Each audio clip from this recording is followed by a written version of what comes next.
of Advance at UNM. And thank you for making time to join us. Today, we've got Provost James Holloway and Associate Provost for Faculty Success, Bill Stanley, with us.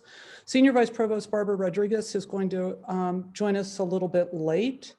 Our goal is to help you make sure you understand the tenure extension policy and the options, and to answer any questions you have, and to help you think about how to think about it when you need to make decisions. And I want to start by saying one of the most important things is don't force yourself to make a decision before you need to.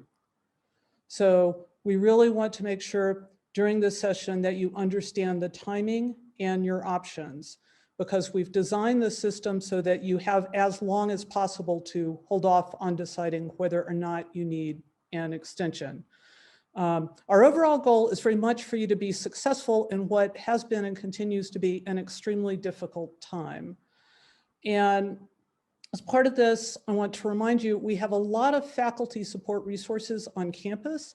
And as you are thinking through what's required for you to be successful and ramp back up whatever parts of your faculty life you feel like you need to ramp back up as we start to come out of the pandemic, please take advantage of the Faculty Research Development Office, the Center for Teaching and Learning, Advance, the UNM mental health resources, anything that will help you start to figure out how you transition back to a more normal faculty life. And we all very much know this is going to be a transition. There's no magic switch. Everybody's worn out and frustrated and tired and maybe having trouble thinking about some of these things. And we know that's not going to change overnight. So we're assuming people are going to need a transition back to normal and will need some help. So please give us the opportunity to help you when you need help. We also want, to the extent possible, everyone to be able to go up for tenure about when they're scheduled to, if they can.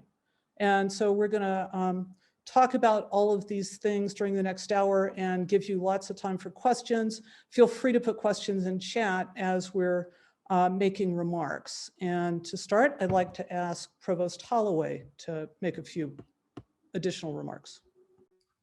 Thanks, Julia. And let me start by saying, echoing Julia and saying thank you. Sincerely, thank you for everything that you've done this year. Both in your scholarship and in teaching our students. It's been an incredibly complicated, difficult year. I truly understand that. I was pondering last night when I was an assistant professor and thinking about tenure and going up for tenure. That was a stressful time. I can only imagine how stressful and complicated it has to have been this year for all of you, because you're going through that process while dealing with concerns around a pandemic, what that implies for your loved ones, your family. Many of you are homeschooling or have been homeschooling your kids. Something I did once in our own family, and that's hard too. And so all of this put together is I really can only imagine how complicated and stressful it must be. And as Julia notes, we're trying to put together, put in place the supports and pieces to help you be successful as we go through this time of a global pandemic and into this transition phase. I'm optimistic by nature, but I think there's good reason to be optimistic at this point. There's really amazing developments in the treatment of this disease, which makes it less of a less difficult disease to have, but more importantly, there's just amazing advancements in preventing this disease for all of us through vaccination. And so if you haven't signed up for the state's vaccination system, please do. New Mexico's done an amazing job with vaccination, and it's really important we all get vaccinated. With respect to working through your scholarship over the next few years, we're going to talk about the the delay of the extension of a time to tenure that's been put in place, how that works, how you opt out of it. Echoing Julia's comments, one of the things that you can really learn is not to make a decision you don't have to make, and so there isn't a rush to decide necessarily. It's you want to think about it over time and not make a decision at any particular moment, and we'll get into that. We're putting other supports in place as well. Perhaps most importantly, we've had a lot of conversations with both department chairs and deans about how we think through the tenure process, the evaluative process of tenure itself. The root of tenure is peer review. It's peer review by colleagues outside the University of New Mexico and external letters. It's peer review by your colleagues in your department. And so we want to make sure that we're creating those conversations and thoughtful consideration within your department about how we think about the evaluation for tenure that's going to go on, not just this year, not just next year, but for the next 5 or 6 years. We know that every year we need to bring back to people's minds, remember what happened, remember 2020, remember what that implies for how we think about tenure. I think it's actually an important time to think about in that evaluation for tenure. This is the moment to think about quality and not quantity. In any evaluative process, one of the easiest levers for us all to try and push is quantity. Well, let's just have more papers. Let's have another book chapter, whatever it may be. That's something that's an easy lever to push, and so we all tend to push it. And in normal times, you see that kind of constant ramping up of making sure there's more, because it just makes the case look stronger, at least in our minds. This is a time really to think about quality over quantity. And that's one of the messages that we're giving to deans, to chairs.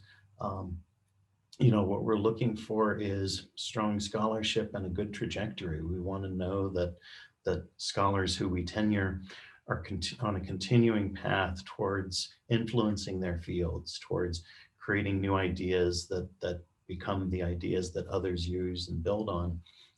That doesn't actually require lots of quantity. It requires good thinking, clarity of expression. It requires quality. And it requires, really, again, that trajectory. We tenure people thinking about the next 30 or 40 years, not just thinking about 6 years.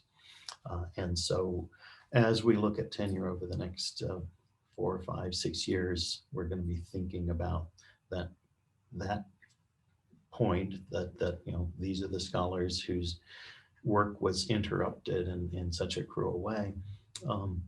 And also, kind of reminding everyone of that fact, both external to the university and internal to the university. And these are national discussions.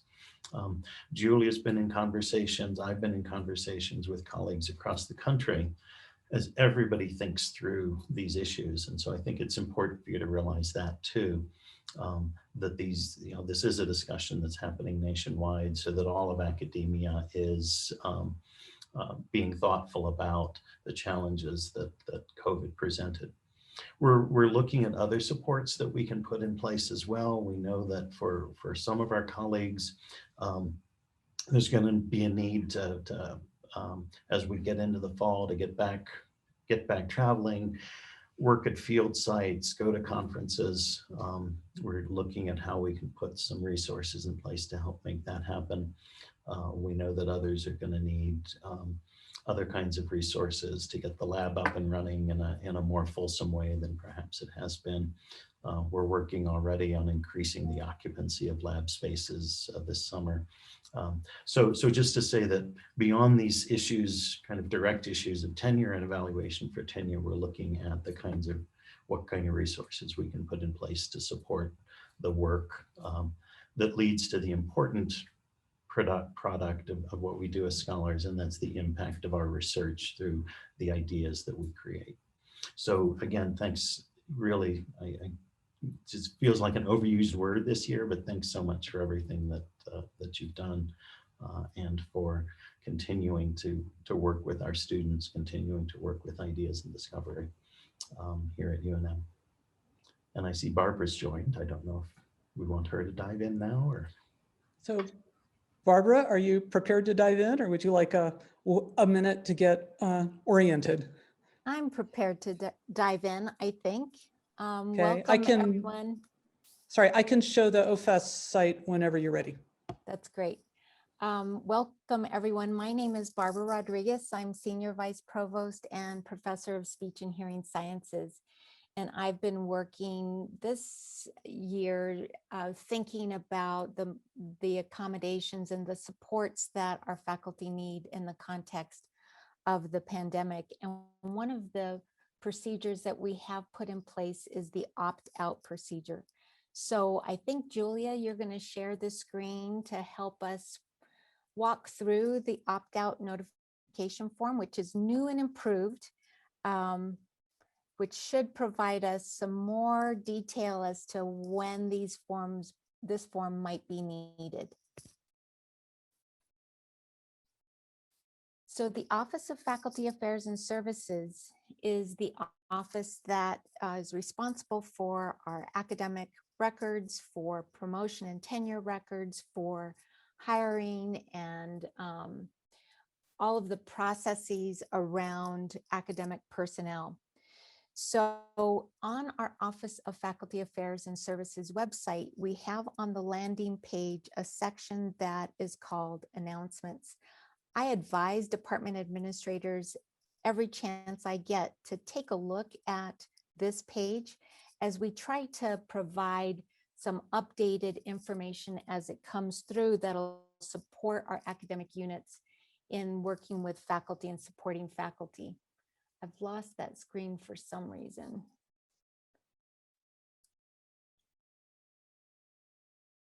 So I don't see it, Julia. It was there for a minute and then it disappeared. I'll try again. That's okay. So on the OFIS website, the announcement section, there is a section that is titled, there it is, Extension of Probationary Period or Tenure Clock due to COVID-19. So a year ago, Provost Holloway worked with the UNM Committee on Governance of Committee and Faculty Senate, the UNM Academic Freedom and Tenure Committee, as well as working with UAUNM to put in place this policy that enacts an automatic one-year extension to the probationary period for all currently appointed UNM tenure track faculty members. So we have received a series of opt-out notification forms. And what this means, if you wouldn't mind, Julia, clicking on the form. Oops.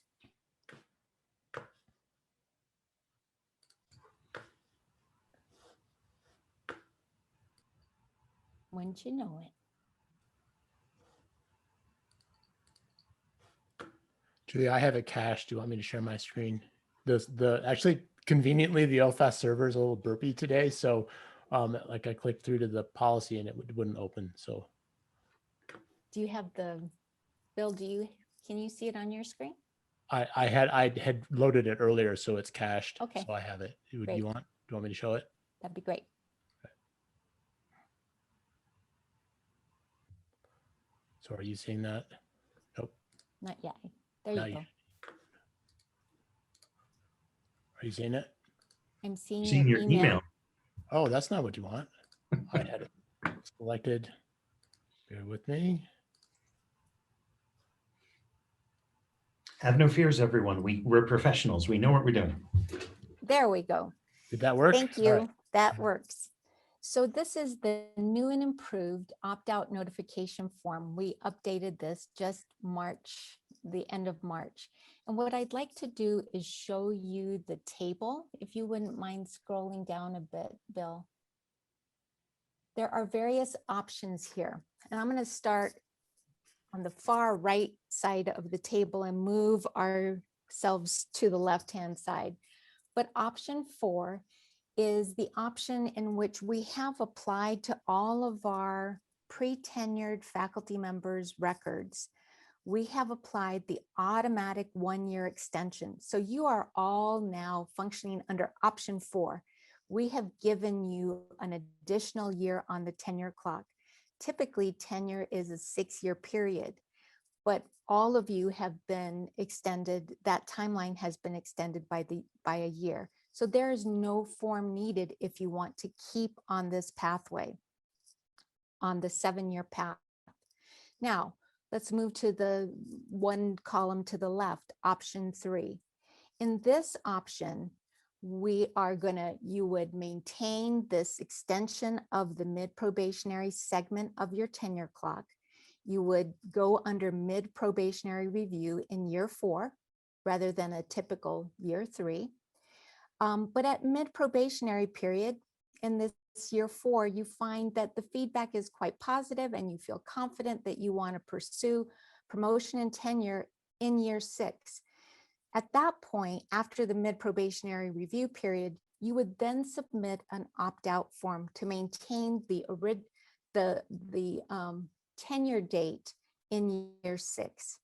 So that's option 3. If you choose option 3, you don't need to submit the opt-out form to maintain that tenure deadline until May 15th of the year prior to your review period.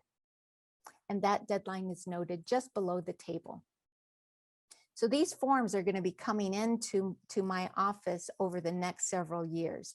We see this as quite a fluid process. Let's take a look at option 2. In this option, you're going to keep your mid-probationary review period as it's stated in your offer letter. Oops, it disappeared again. As it's stated in your offer letter.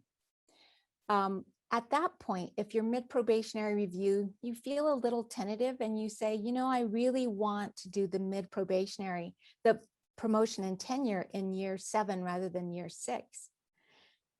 You would submit the opt-out form for mid-pro,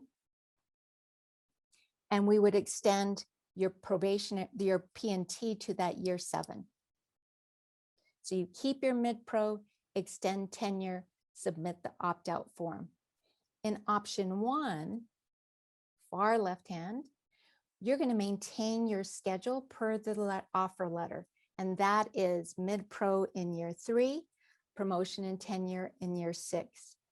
You submit an opt-out form in that case. So what's happened is we have taken a look at all of the faculty records that we have in our database, and we've looked at all of the review dates that currently exist, and we have validated that those are the correct dates per your offer letter.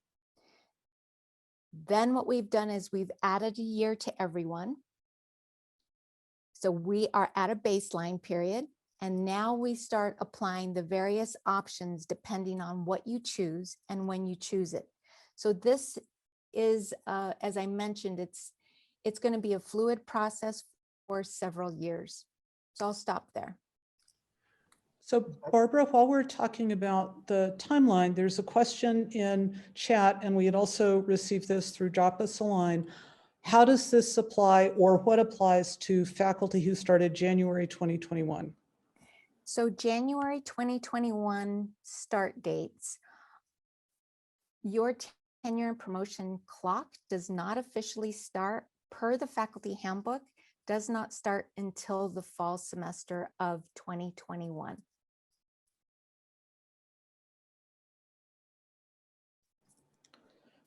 And just to extend this, and right now, faculty started in 2021 are not getting an additional extension. All faculty who start in January, regardless of a pandemic, because it's in the faculty handbook, have their tenure clock start in August. So have 6 months where they're really not on the clock yet. Right. And we are right now assuming that things are going to look far more normal in the fall. If we're wrong, then the administration will revisit this group of faculty and tenure timing, correct? That's correct. Yes.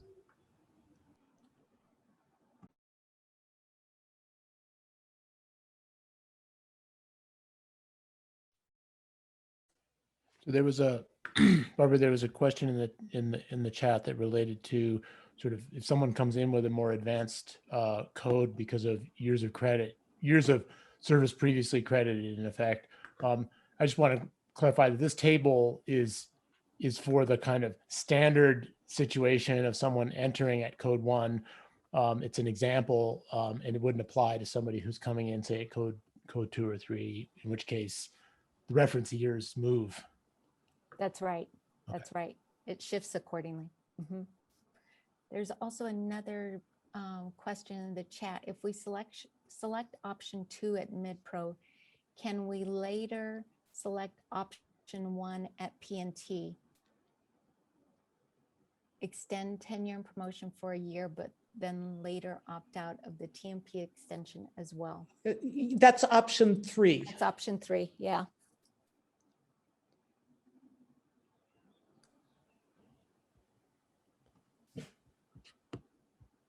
But I want to come up for mid-pro on time. So yeah, So per your Oh. offer letter, the mid-probationary period that review would occur in year 3, correct? And if you choose after that mid-probationary period to extend the promotion timeline, that would be option 2, where you take the extension on that tail end of the timeline. And if you don't need to extend, that's option 1, where you've done both of them when you were originally scheduled. Correct. It is confusing. We had hoped that the table would help clarify some things, and segmenting the timeline into the various components of the tenure clock. And yes, you can ask out loud, Catherine. Okay, hi everyone. Thank you. Hi. Can you hear me? So my question is, if I come up for mid-pro on time, which is my intention, Mhm. I would also like to come up for P&T on time. But if I need the extra year for P&T after mid-pro, I want to have the option for it. So I would pick option 2. But then later, let's say I want to still do P&T at my 6th year. Can I later opt out of the extended year for P&T? Absolutely. So I can do option 2 now, and then I can do option 1 later. Yeah. I think What? one way to think about this is you don't have to pick an option now. If you don't make a choice right now, you're doing mid-pro at year 3. But I thought option 4 was what was happening if we didn't submit the form right now. can I It's just jump in? fluid. Yeah. So I think the It's key very thing is fluid. that the form you would the form addresses one issue at a time, and so you can address the mid-probationary decision now, and that would leave open the option to continue with the extension for tenure or to opt out of that later. And those are separate decisions. Okay, so we submit this correct, form Barbara? for each of those decisions. If you are opting out of, you submit this form whenever you opt out of an extension. So also to answer Brian Gold's question in the chat, yes, you can separate the mid-pro and tenure decisions. And we encourage that because things could change and you want to keep the flexibility. Also note that the deadline, if you want to go up for mid-pro when you are scheduled to, the opt-out deadline for that is not until August 30th. So you've got, if you're currently scheduled to go up for mid-pro in the fall, you've got until the end of August to think through that. The other thing that I'd like to emphasize is that not only as I mentioned earlier, that this is quite a fluid process. And as Bill mentioned, take it one segment at a time. But the communication with your department chair around all of this, I think is really critical, as your department chair will be the individual who will be soliciting in collaboration with others, soliciting external reviewers. And that's really The reason for the May 15th deadline for P&T is to help us pull together the dossiers in the time that is needed for review at the various levels. And to build onto that, we really encourage you to talk to department chairs and senior colleagues as part of this decision. However, also sometimes you need to talk to someone outside of the department confidentially. Bill and I are both outside of the formal P&T process. And if you have questions or want to talk through some of this with someone who isn't going to be part of the decision and can have a confidential meeting about it, you should feel free to meet with one of us. I'm going to speak on behalf of Bill too.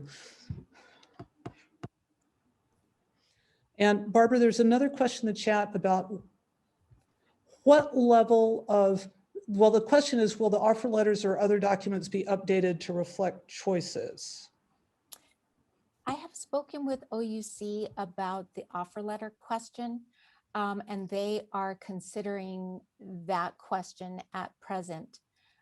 We are, as I mentioned earlier, updating all of our databases that reflect the timeline, the dates for your reviews, and we're doing the automatic update by giving everyone a year. And then once these forms come in, we go in and manually update an academic record, the timeline for an individual faculty member. But the question is still out there with respect to the offer letters. Since this is an across the board policy, their immediate response was, we don't necessarily need to update the offer letter. We could create an addendum, and we're examining that issue right now. So Barbara, just to be super clear, so if somebody wanted to do what Catherine described, in some sense, the simplest procedure would be currently to select option 2, that is to opt out of a delay of mid-pro, go ahead and have the mid-pro on schedule. And then if later on, as she gets closer to the tenure decision year, can decide to then file option 1, which would opt out of the tenure extension. Does that make sense as a sequence? Sort of first start with option 2 and then with option 1. Does that make sense? That does make sense. Okay. And that decision between the mid-pro and P&T, as Julia mentioned, and as I had mentioned, I would highly recommend it. Close communication with the department chair and senior faculty members in the department, and the annual performance reviews, keeping an eye on how things are going through those review processes as well, are important components as faculty make decisions about these timeline options. Are there other questions about the form before we stop screen sharing so we can see more of you? If any of you have already filled out an opt-out form and you are pretty firm on the opt-out in option 1, you don't have to resubmit to cover option 1, because we've got a new form. We don't need another new form. But as your decisions shift, then you will come to the Office of Faculty Affairs website and complete the form and submit it accordingly.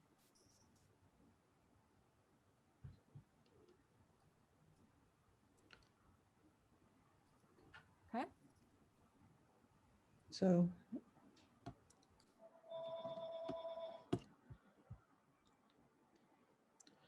So you are welcome to keep asking questions about timing, but what other aspects of this decision do you want to ask about? And you're welcome to speak up or put questions in chat. So I have a question. This is Francesca Cavallo from ECE. So I want to ask a little bit about the recalibration process. And the provost mentioned something about that. So like, could you provide us with more details? So you said you've been talking with the chairs and the deans about these, but is there a plan to create more structure for this process? Because I did have a conversation about this in my department, and I don't know if, the impact, the long-term impact of COVID is clear to the people in my department, especially because they can be in very different fields. And so I was wondering if that could be like a way, like a survey to fill a form where we could quantify the impact that COVID has had on our scholarship, and like possibly have this form coming top down, included into our dossier. So I don't know if it's doable or not, but yeah, I would like to have more structure for this process, because it's kind of like at this time, I feel like it's a little subjective when it comes to the department level and the school level. Thank you. Yeah, and Francesca, thanks for the question. Yeah, I'm not sure that a form would be the right way to approach it, given the differences in disciplines, right? Electrical engineering versus English literature. And so, there's no kind of one size fits all solution. One thing we do very much encourage, and it's an option, it's not a requirement, but it's, I think, an important option, is to reflect within your dossier the impacts that COVID has had on scholarship. And that can be done both as a separate section, and it can be done in a way that is threaded through the research statement, the teaching statement. I think that's an important piece of that, because each faculty member, the impact of COVID on each faculty member's work has been different. And that's one reason it's kind of difficult to have a one size fits all structure.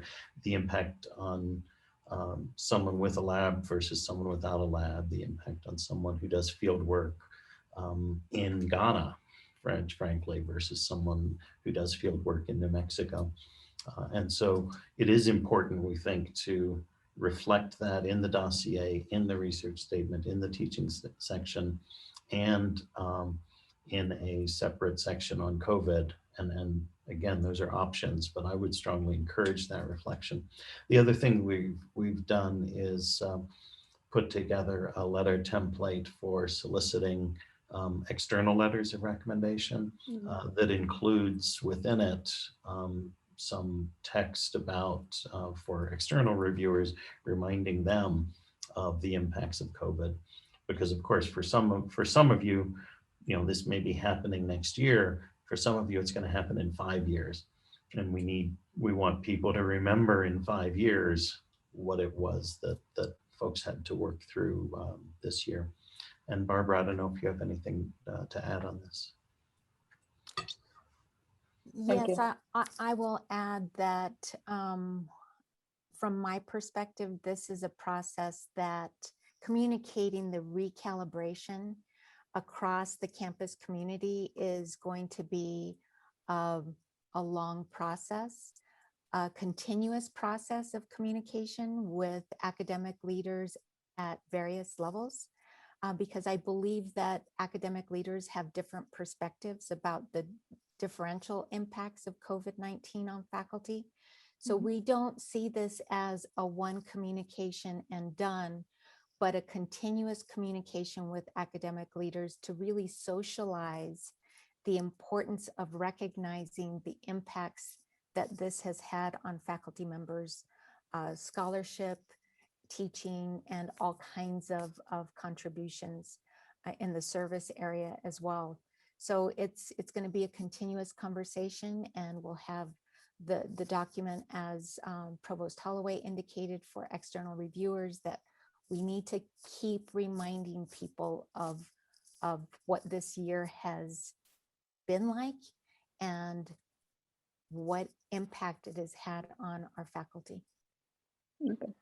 And I'll just add, I think the provost in his remarks talked about quantity, not quantity, but quality, and looking at trajectory. And as another part of that conversation, we had a very similar meeting with the chairs about a week ago. So we really are trying to do this on all levels in sort of a continuous fashion.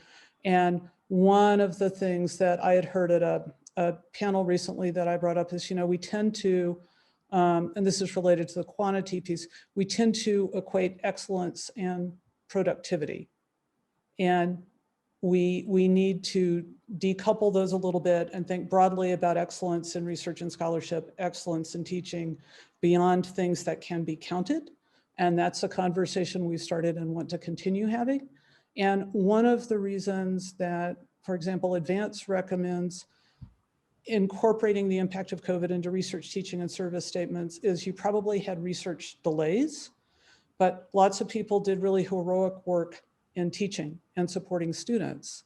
And we want you to let everyone know about that, because we need to take teaching really, really seriously as part of tenure in the light of the just truly amazing things people have done to help our students be successful. And we know from the on-campus surveys that people put a lot more time into supporting students in a myriad of ways as part of the pandemic. And that's part of excellence, but people have to know what you did. I will say there's also been one of the issues is there are people who are asking for forms and way to document, and other people are going, don't make me do that. And so far, the provost and Barbara and Bill are trying to be flexible in terms of, we want you to have the option. We're not going to require it, but we want you to have this option. But there really are very different pressures from the faculty on what's the appropriate response. But very much what we're hoping for is, the option for people to talk about what they did and the impact it had on them, so that, this counts, but also so we start to have know about the really important work people did and can share the stories. Because people did some I'll use the word heroic again, truly heroic things to help our students be successful. And that effort needs to be acknowledged a number of different ways. I will point out that I issued guidance to department chairs and deans in early February, providing them a framework by which to consider faculty members' performance and the differential impacts of COVID-19. I really believe that faculty have to have the agency to choose whether or not they want to indicate in their materials the impacts of the pandemic on their work, or some may choose not to indicate that. But if you would like to take a look at the guidance that I issued to department chairs and deans, it is posted on the OFIS website. There's a memo that you can link to. And also on the Advance website, one of our colleagues, the department chair from history, Judy Bieber, she took my memo and reformatted it into a checklist that some faculty and some units found really helpful, because when faculty saw that they could write a narrative around the impacts of COVID, they thought, oh my goodness, not another thing that I need to do. So the checklist provided them an easier opportunity, if they chose, to reflect on the impacts in that way. Yeah, that's great. I'll definitely check that. I'll put the Thanks. link in the chat. Yeah, awesome. Thank you so much.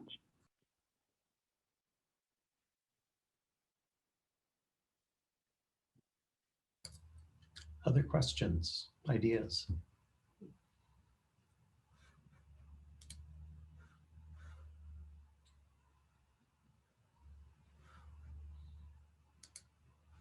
And the only challenge with Barbara sharing that link right now, of course, is that the OFIS website is still wonky. Great. It's also the memo and the checklist are both of the advanced COVID resources page as well. So you can find them there. And that page isn't wonky today. You must have paid your bill. I'm having them update our website, so maybe they're in there working on it, doing some slight updates. But you can find that material there. Yeah, I want to reflect on the comment that Mary's made in the chat as well.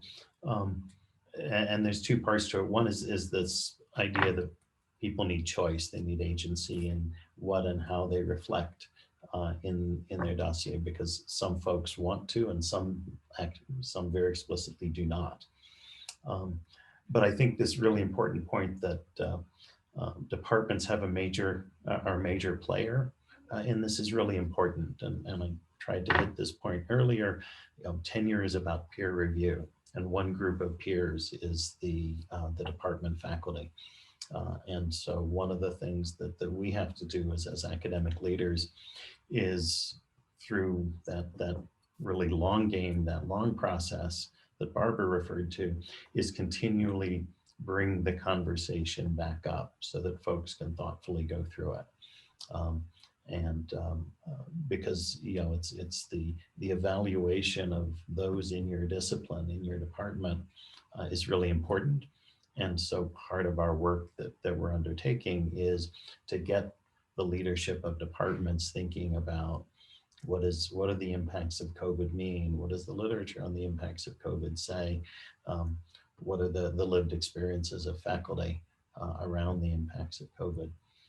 And so again, that's something we know we have to keep doing for the long term, and that we have to generate kind of at that departmental level, because that's where so much of the peer evaluation of tenure goes on.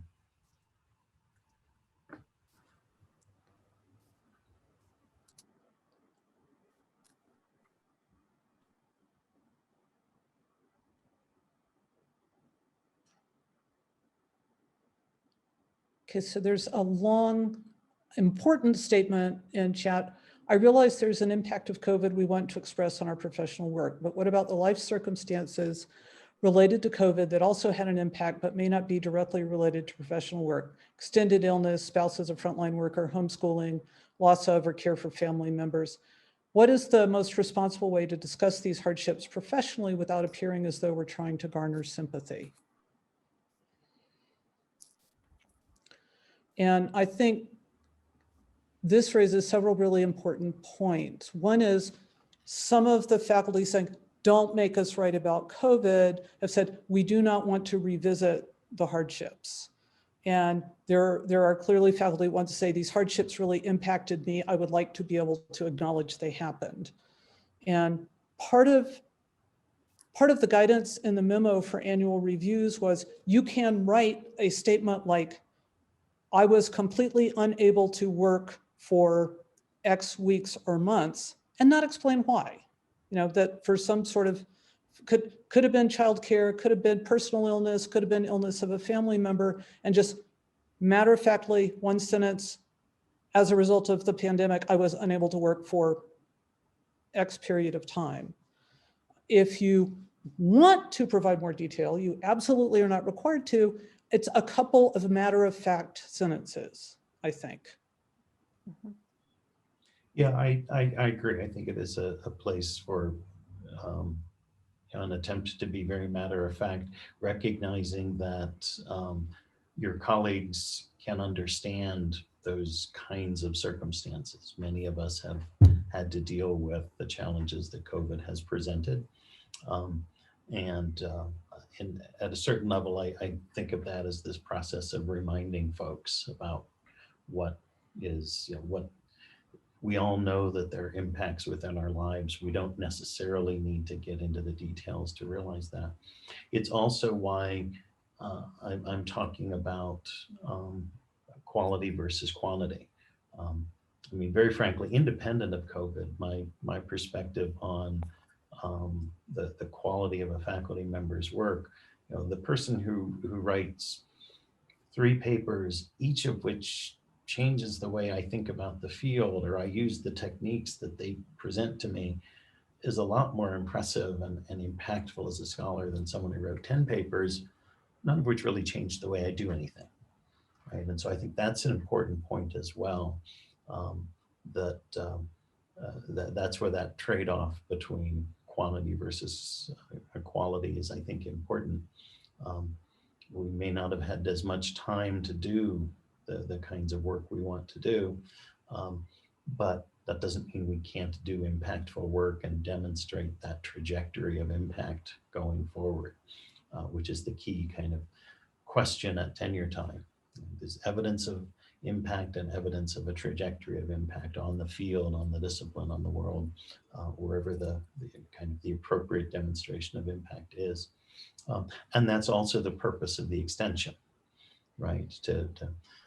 For folks whose work requires that physical time, I need to set up a laboratory and I need to do these 6 experiments, and they take this many months, whatever it may be. That extension is there to try and provide that accommodation as well. So I think maybe this one's for you, James. What is the timeline of easing restrictions? For instance, when can research labs get back to capacity? When can we hold scientific meetings on campus? This is incredibly timely. So we have a group right now under VPR Ellen Fisher that's addressing the first question, and we're trying to get to a place where we can more or less say that research labs can operate essentially at full capacity, and they had preliminary thinking this on Monday, and I expect to have a more full report from them this week or the beginning of next. And so we should have a more concrete answer to that. My goal is to get us there in June, July, and just waiting to see what it is that this group has proposed. You know, and the key to this is we want to be able to get there, but we want to be able to do it in a way that's safe. And again, that's where vaccination is going to be a key tool for us. On summer conferences, I know we have one request for a conference in July. And I have an email in my inbox that I haven't read yet that's about that very subject, because we're trying to lock down that as well. We are doing activities on campus this summer, so it's not that we're not doing things. I think the key question is, when can we decrease distancing? The other key question around scientific meetings on campus is, what's the backup plan? And so if we plan, for example, this conference that's proposed for July, I think we should do it. I think we should say yes. And the only uncertainty in my mind is, what happens if we get to June 30th and it's like a really terrible idea? And so we're asking that group to come back to us with, what is your backup plan if this can't happen in person? So in any event, both of those are subjects where the answers are being developed literally now, and we should have guidance out in the next week or so.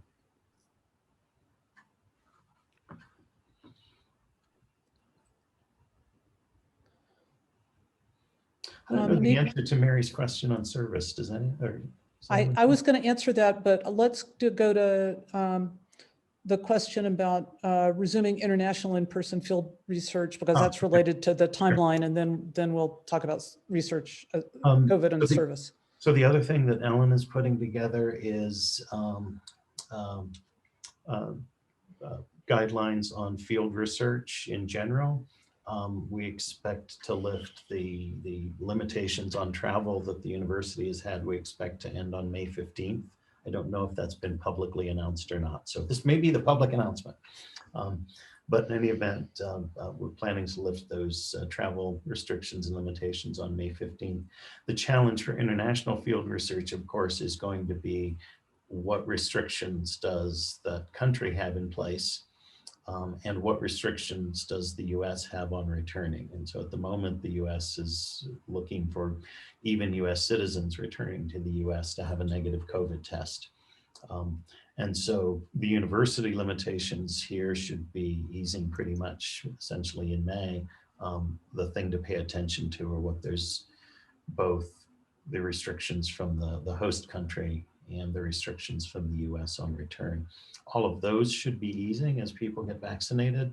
I think the restrictions from the host country are likely to be the more restrictive ones over time. But again, at present, you need to know that if you're returning to the US, you can get a COVID test and that it's negative. So the question about research on COVID impacts on service. Yes, COVID has impacted service. We've been promoting a do less with less to departments and deans, some of which took us up on it, some of which didn't. But we will be continuing to promote that, because everybody's going to come back exhausted, and we're going to have to try and figure out really how to prioritize our time. In general, COVID increased service because, as many of you personally know, you had to spend a lot more time helping students. Now, when you're writing about that, I want you to put that in your teaching statement because you're helping with their success. And you know, I don't want you to put it in service. I want you to put it in teaching. But people spent a lot more time with students.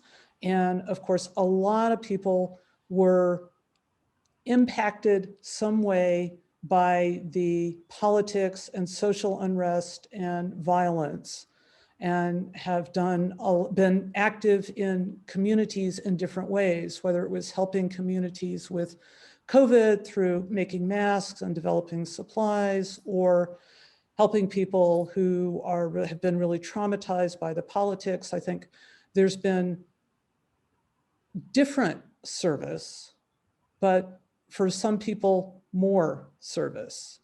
And that is something else that has just been really individual, depending on personal circumstances and department and field. But in general, that is one of the areas where people have put more time.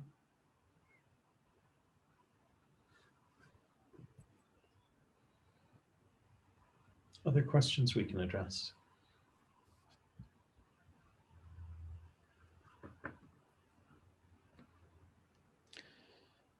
I would like to say, in addition to continuing to figure out how to support people while we're in a pandemic, we're trying to start looking ahead and talk about how we can support you moving forward. If you have ideas, please let us know. If you want to provide them anonymously, Advances Drop Us a Line is anonymous. Otherwise, send them to me or Barbara or Bill or James. We're sort of consolidating ideas and trying to figure out, you know, what we need to have in place this summer and the fall to help people ramp things back up. Keeping in mind, I'm going to keep saying this, we know people aren't going to be back to normal. Everyone's still going to be kind of stressed and frustrated and tired and worn out, but figuring out how we can also help people make progress is really important. So as you have ideas, please tell us.